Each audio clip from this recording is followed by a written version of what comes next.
অপেক্ষা 10 তাৰিখ ভিস্কাৰা নমুনাৰ পৰীক্ষাৰ ৰিপৰ্ট আহিব অহা 10 অক্টোবৰ তাৰিখে সেয়ে 11 অক্টোবৰ তাৰিখে আমি গম পাই যাম আসলতে কি আছে কি নাই শেখৰ জ্যোতি গোস্বামী তেওঁ আছিল এগৰাকী সাক্ষীৰ ভাষ্যটো পুলিচৰ ভাষ্য নহয় জুবিন গাৰ্গৰ কাহিলীপাৰাৰ বাসগৃহত উপস্থিত হৈ মুখ্যমন্ত্ৰী কেইবাটাও গুৰুত্বপূৰ্ণ মন্তব্য সিংগাপুৰৰ অসমীয়া কেইজন তদন্তৰ বাবে অসমলৈ আহিবনে নাই এই ধৰণে কেইবাটাও প্ৰশ্ন এতিয়া উত্থাপিত হৈছে জুবিন গাৰ্গৰ কাহিলীপাৰা স্থিত ঘৰত উপস্থিত হৈছিল মুখ্যমন্ত্ৰী হিমন্ত বিশ্ব শৰ্মা শনিবাৰে নিশাৰ ভাগত জুবিন গাৰ্গ মৃত্যু তদন্ত সন্দৰ্ভত গৰিমা গাৰ্গৰে আলোচনা কৰিছে মুখ্যমন্ত্ৰীগৰাকীয়ে জুবিনৰ পিতৃ কপিল ঠাকুৰ আৰু ভগ্নী পামী বৰঠাকুৰকো কৰিছিল সাক্ষাৎ পৰিয়ালটোৰ দুখৰ সমভাগী হ'বলৈ এই সাক্ষাৎ কৰা বুলি উল্লেখ কৰিছিলে মুখ্যমন্ত্ৰীগৰাকীয়ে গৰিমা শইকীয়া গাৰ্গক সাক্ষাৎ কৰি ওলাই অহাৰ পাছত সাংবাদিকৰ সৈতে হোৱা কথা বতৰাত মুখ্যমন্ত্ৰী হিমন্ত বিশ্ব শৰ্মাই সিংগাপুৰৰ অসম এছ'চিয়েশ্যনৰ প্ৰবাসী অসমীয়া কেইজন সন্দৰ্ভত কৰিছে ডাঙৰ মন্তব্য লগতে চলি থকা তদন্ত সন্দৰ্ভতো মুখ্যমন্ত্ৰীগৰাকীয়ে কৰিলে গুৰুত্বপূৰ্ণ মন্তব্য মুখ্যমন্ত্ৰী হিমন্ত বিশ্ব শৰ্মাই কয় তদন্তৰ সময়ত বিভিন্ন কথা বতৰা ওলাই থাকিব শেখৰ গোস্বামীয়ে জুবিনক বিহ দিয়া বুলি কৈছে এতিয়া 10 তাৰিখে ভিস্কাৰা নমুনাৰ পৰীক্ষাৰ ৰিপৰ্ট আহিব 11 তাৰিখে আমি গম পাই যাম আসলতে কি আছে কি নাই কিন্তু পুলিচৰ দায়িত্ব হ'ল যিয়ে যি কয় সেয়া কেছ ডায়েৰীত লিখিব লাগিব কোনোবাই ভালকৈ ক'ব কোনোবাই বেয়াকৈ ক'ব কিন্তু সেইবিলাক পুলিচৰ কথা নহয় সেইবিলাক এজন সাক্ষীয়েহে কোৱা কথা সাক্ষীৰ ভাষ্যটো পুলিচৰ ভাষ্য নহয় আজি যিটো বি দিয়া বুলি কথা ওলাইছে এইটো পুলিচৰ ভাষ্য নহয় এজন অভিযুক্তৰহে ভাষ্য এতিয়া তেওঁ সেই ভাষ্যটো কিয় দিছে নিজক বচাবলৈ দিছে নেকি বা কাৰোবাক ব্লেম কৰিবলৈ দিছে নেকি এই আটাইবোৰ তদন্তত ওলাব মুখ্যমন্ত্ৰীগৰাকীয়ে লগতে কৈছে যে আমাৰ আটাইতকৈ বেছি চিন্তা হৈ থাকে সিংগাপুৰৰ অসমীয়া কেইজন তদন্তৰ বাবে অসমলৈ আহিবনে নাই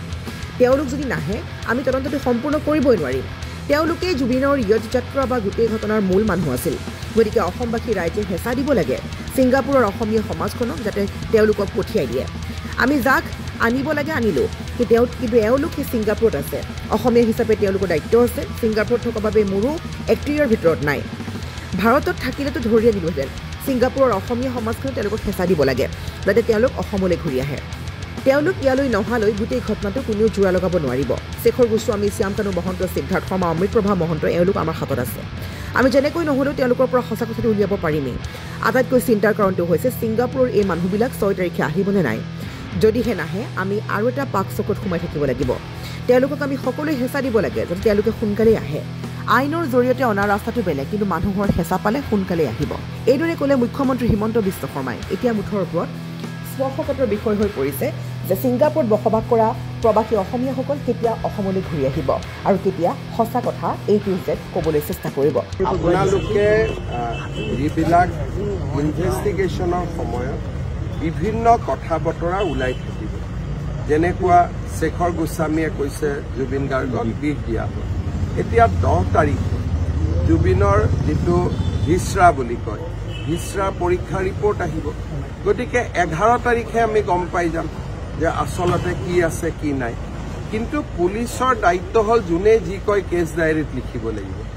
গতিকে বহুতে ভাল ক'ব বহুতে বেয়া ক'ব পুলিচে লিখি যাব আৰু আপোনালোকে গম পাই থাকিব কিন্তু সেইবিলাক পুলিচৰ কথা নহয় সেইবিলাক এজন সাক্ষীয়েহে কোৱা কথা সাক্ষীৰ ভাষ্যটো পুলিচৰ ভাষ্য নহয় আজি যিটো বিষ দিয়া বুলি গোটেই পেপাৰত কথাটো ওলাইছে এইটো পুলিচৰ ভাষ্য নহয় এইটো হ'ল এজন অভিযুক্তৰ ভাষ্য এতিয়া তেওঁ এই ভাষ্যটো কিয় দিছে নিজক বচাবৰ কাৰণে দিছে নেকি বা কাবাক ব্লেম কৰিবৰ কাৰণে দিছে নেকি এই গোটেইবোৰ তদন্ততহে ওলাব আজি এতিয়া আমাৰ আটাইতকৈ বেছি চিন্তাটো এটা পইণ্টতে লাগি আছে সিংগাপুৰত থকা অসমীয়া লোকসকল ইনভেষ্টিগেশ্যনৰ কাৰণে আহিবনে নাই কাৰণ তেওঁলোক যদি নাহে তদন্তটো আমি পূৰা কৰিব নোৱাৰিম আৰু তেওঁলোকে জুবিনক ইয়াত যাত্ৰা বা এই গোটেই ঘটনাটো কৰা তেওঁলোকে মেইন মানুহ আছিলে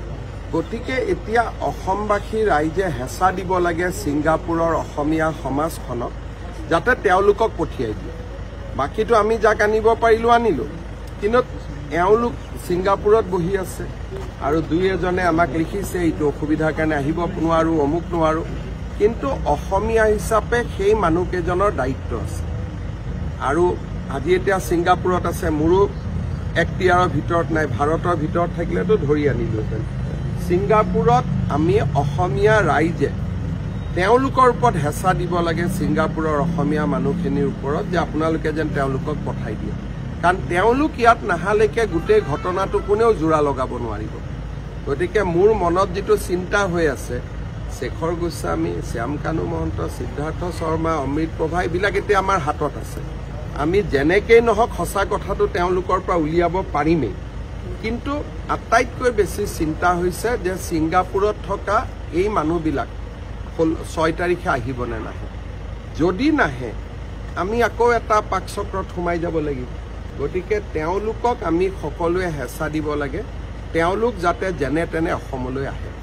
আইনৰ জৰিয়তে অনাৰ ৰাস্তা এটা বেলেগ কিন্তু মানুহৰ হেঁচাৰ হ'লে সোনকালে আহিব news desk report news Assam